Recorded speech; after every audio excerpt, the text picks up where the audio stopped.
Hey guys, thanks for checking out the channel here. Really appreciate everybody, subscribers, everybody that's commenting, liking. Just appreciate y'all, and thanks for tuning in. I got a quick video here I want to put out. I got some traps dug out from another video I just did. So I thought I'd put out a video here real quick while I got them out about trap prep, the differences in trap prep. I got 3 different traps sitting here. All 3 of them have different treatings. And the first thing I want to say is I don't notice any difference in catch rates from the different coatings here. As long as you're doing your diligence in keeping foreign odd scents off your traps, I don't think you can go wrong. After I treat them, I don't just throw them in the corner of the shop and let them sit all year. After they've been treated and aired out, they go in totes, Rubbermaid totes, and I take like a layer of dirt in the bottom of the tote, and they get stored in those. I store them in dirt because they get bedded in dirt, and I want them to smell like dirt. So dirt's what I use. Other people use like pine needles or hay or whatever, grass clippings, but you just don't want them to have foreign scents on them. Don't open up your bait and lure and be messing with your bait and lure and then come over and screw with your traps. You'll get that scent on your traps, especially the wax ones will hold odors more than these other coatings, I think. So this is the No BS lure K9 Extreme, and it comes from the factory, from Kendall's shop with this black coating. I have no idea what this coating is, but it's a really durable coating. It's cured on. He says it's heat-treated coating that's cured on, and it's a really durable coating that's on it. This trap has actually been waxed. While I was in the process of waxing all my other footholds there, I dipped 3 of them in the wax. 3 of them I ran right out of the box. No prep other than putting a trap tag on them, and they all caught. I didn't notice anything where the waxed ones caught more than the unwaxed ones. The waxed ones decreased the pan tension by about 1 pound. So the waxed ones were running at about 3.5, and the unwaxed were about 4.5 pounds.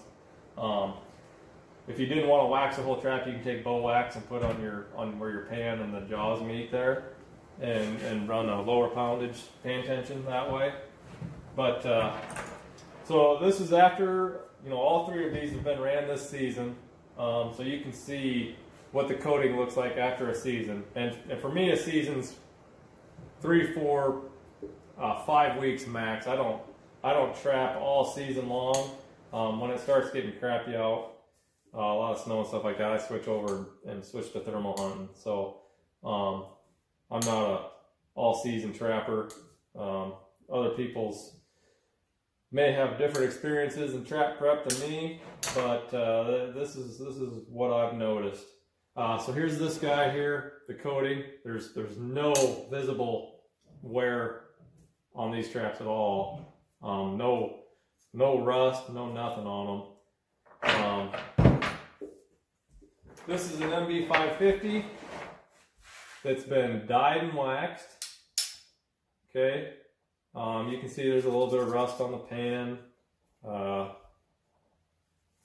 Just a tried and true dye and wax. And this is a logwood dye.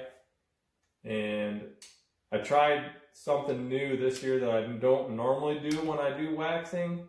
I melted wax on top of water, just to try to save on some wax.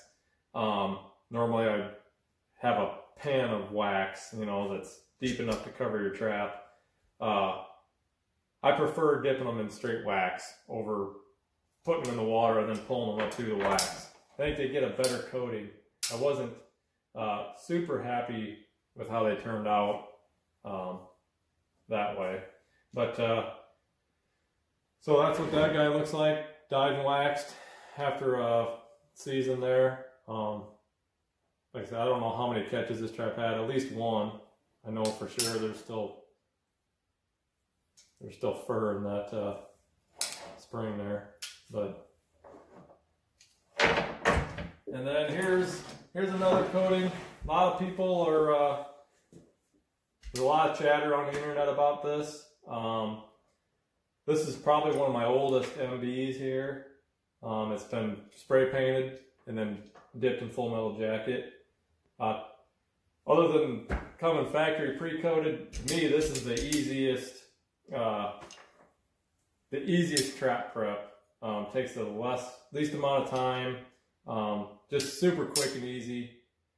You don't have to boil anything. You don't have to have, you don't have to have a wax pot and a boil pot and all that. This is I think it's a more durable coating than wax. Probably less likely to soak up odors. And it's just all around easier. And as long as you,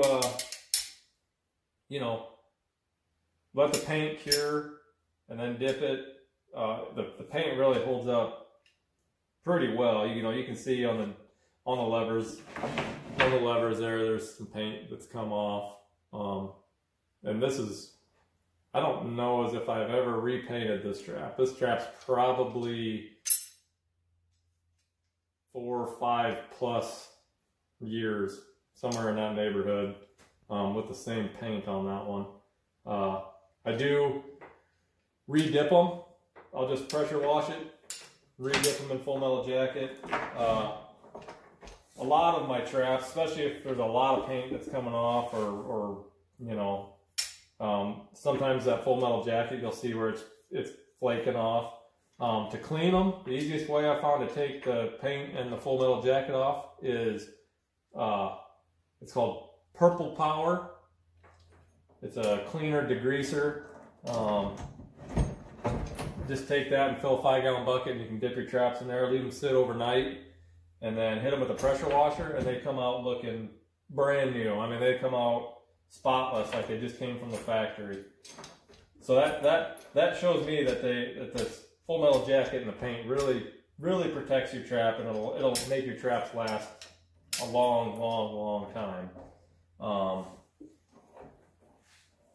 I think this would be my preferred method over the dye and wax.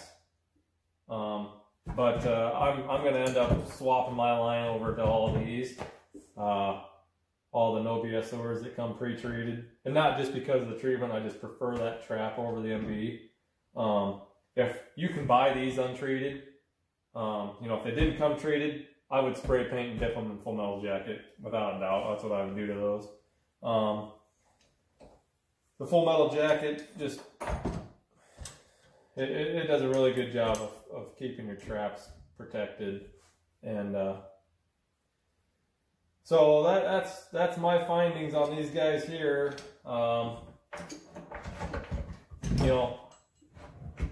Results may vary for y'all, but to me, I don't notice any catch rate difference. Kind of doesn't shy away from one versus the other.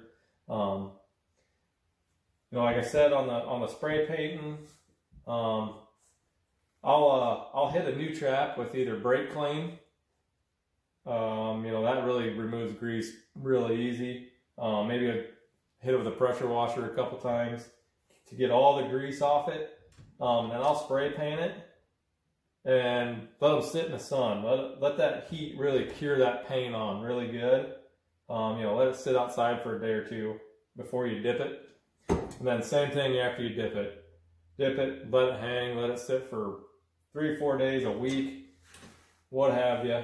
Let it really get cured on there really good before and aired out before you store them. And that's with any of them. I do the same with all these.